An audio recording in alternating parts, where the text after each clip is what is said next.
நம்ம திருவள்ளூர் மாவட்ட செய்திகள். திருவள்ளூர் ரயில் நிலையம் மற்றும் லால் பகதூர் சாஸ்திரி தெருவுக்கு செல்லும் சாலையில் கழிவுநீர் தேங்கி துர்நாற்றம் வீசுவதோடு அப்பகுதியில் நடந்து செல்லும் வயதானவர்கள், பள்ளி மாணவர்கள் மற்றும் குழந்தைகளுக்கு நோய் தொற்று ஏற்படும் அபாயம் உள்ளதாக மக்கள் தெரிவிக்கின்றனர்.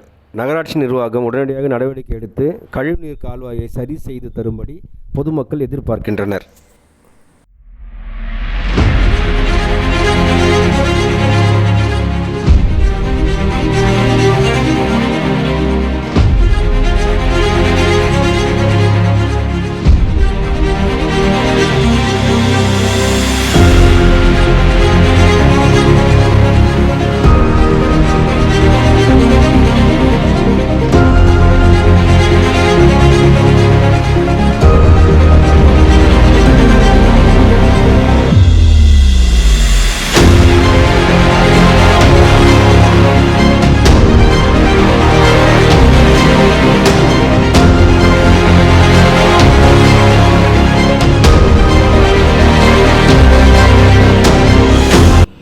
இது போன்ற செய்திகளை காண எங்கள் சேனலை லைக் பண்ணுங்க, ஷேர் பண்ணுங்க, சப்ஸ்கிரைப் பண்ணுங்க.